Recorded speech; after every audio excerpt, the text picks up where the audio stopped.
A transcendent being lives here? Ooh. If someone lives here, then why is it so chilly? I'm asking myself the same question. How strange. I'm quite sure that this is the location my mother wrote about, but surely... I'm starting to have second thoughts. But since we're here, I still think we should go inside and explore in full. Yeah, makes sense. Who knows? Maybe there's a surprise waiting in there for us. So, what does the notebook say exactly? Let me think. A crane brings one fresh flower in its beak to decorate my hair, while a white rabbit sews a hemline from 4 rays of moonlight. Dressed appropriately, I face eastward and call out Tsubaki's name 7 times. In the blink of an eye, I'm standing on the path that leads to her house. Sounds like a fairy tale. So your mom would do a little ritual, and just like that, Tsubaki would come to meet her? I have a feeling that it could be some sort of code. Let's get a little closer before coming to any conclusions. Good idea.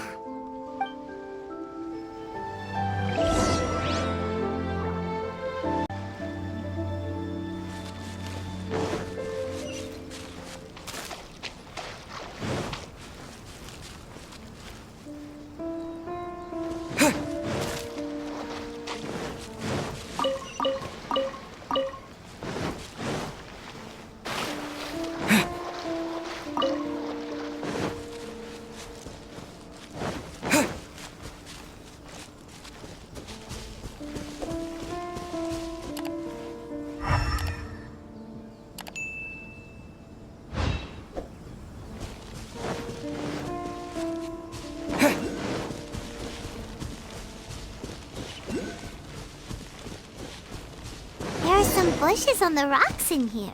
Could that be anything?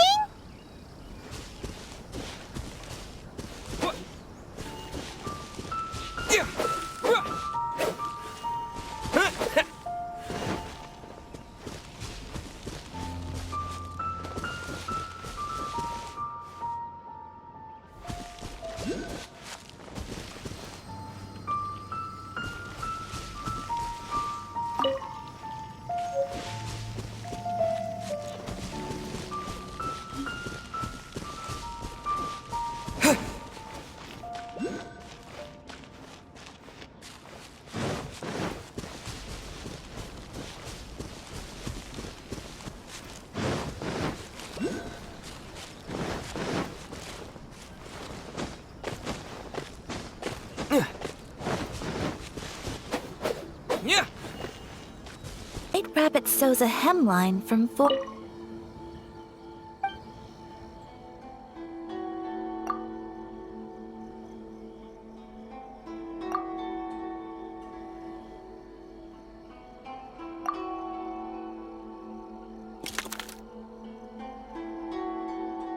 Strange.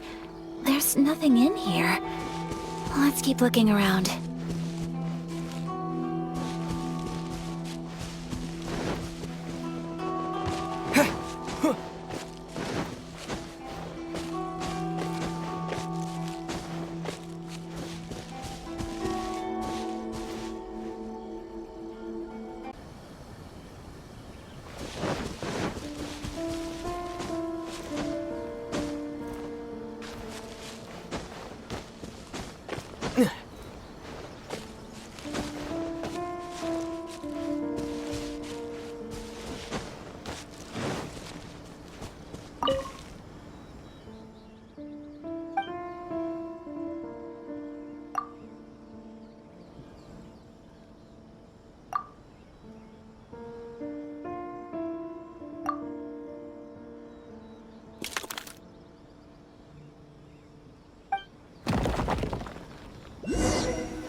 Did our Inazuma Adeptus leave any treasure here? What's this?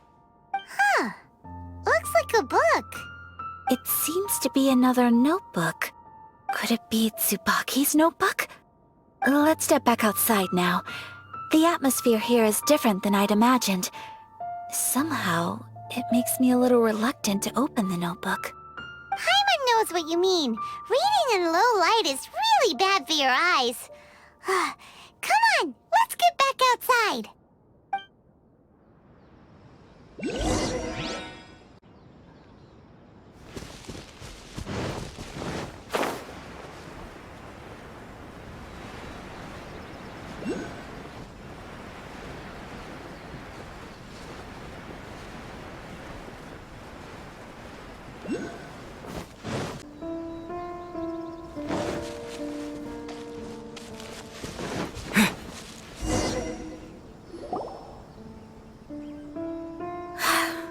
Here will do just fine. Alright, let's see what the notebook says. Ooh, Paimon bets it's all about mysterious treasure. What is it? Why are you whispering all of a sudden? You're making Paimon nervous.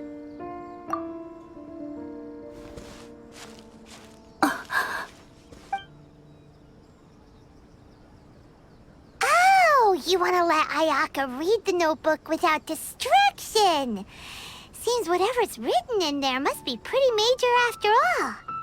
But, based on her expression, probably not a treasure map. What could it be?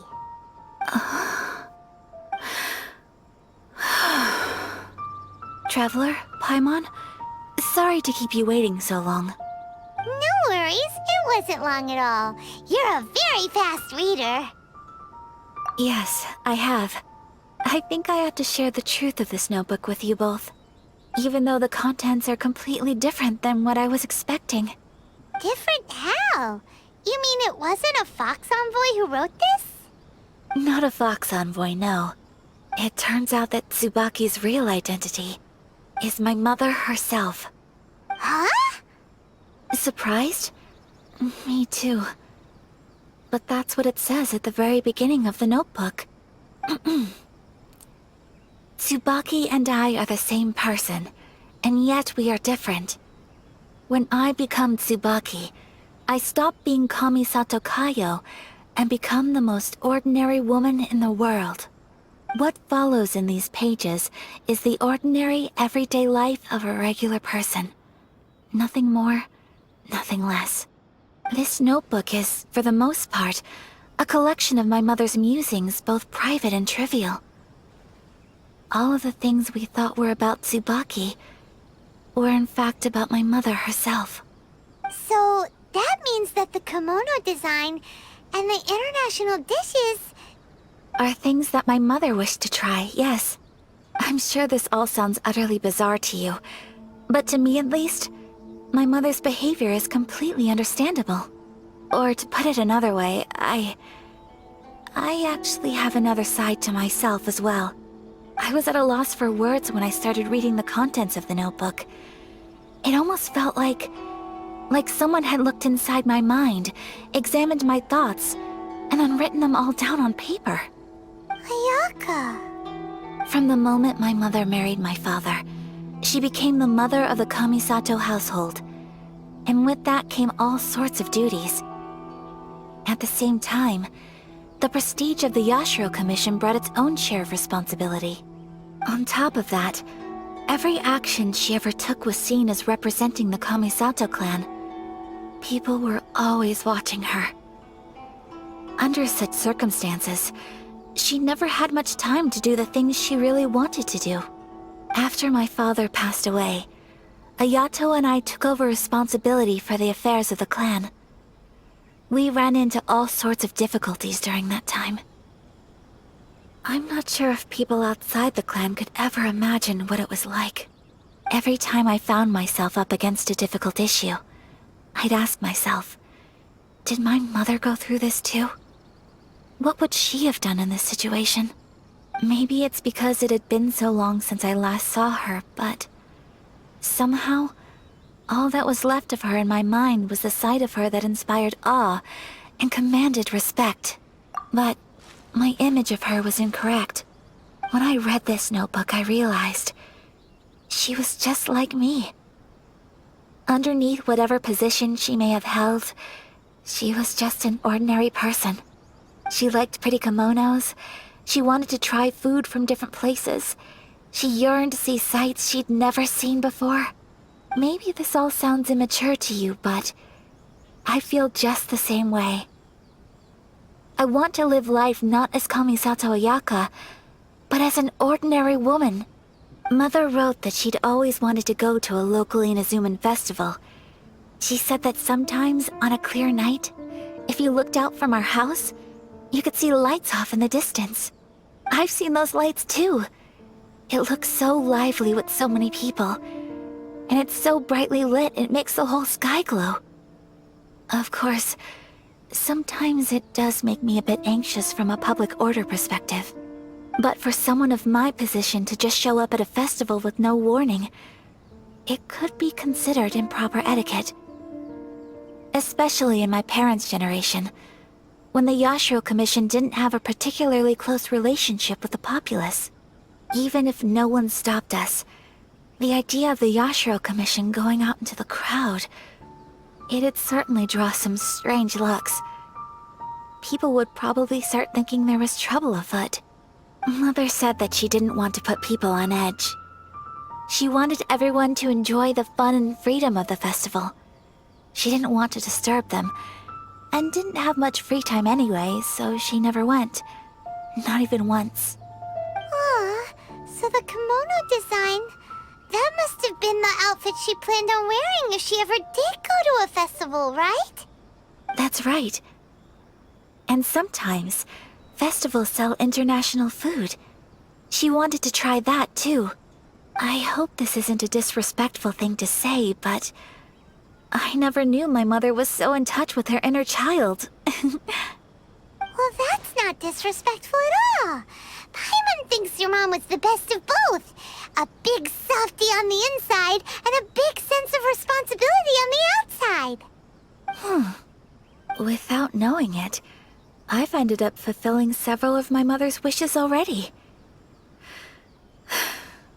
But going to a festival is the one thing that I cannot do for her. Perhaps this is one thing that can simply never be. I understand. Thank you. I think I realize something now. Mother and I are so similar in so many ways. The things she faced are things that I too will go on to face. She chose to place her unfulfilled wishes onto the identity of Tsubaki. As for me, I've already decided. Oh, so you decided on an alter ego too? No, I don't plan to do anything like that. I think I will set myself a new goal. To live each day without regrets. So, Traveler, Deep breaths, Ayaka. Deep breaths. Would you be at all interested in checking out an Inazuman festival? Paimon's been dying to go ever since we saw that poster. Paimon would love to go with you, Ayaka. Hey, come on, don't make fun. It's just because I used to have the same concerns my mother did. But now, I don't think I need to worry about it so much. I'm going to be true to myself and fulfill the wish that my mother and I shared. I know that you of all people can understand me going my own way on this. So, let's do this, you and me. Let's go to a festival together. Paimon wants to come. Festivals here have loads of tasty snacks too, right? Oh, and fun and games. Great. Thanks, you guys. If we head over now, we should still make it in time. Oh, good point. Today is the last day, right? What are we waiting for? Let's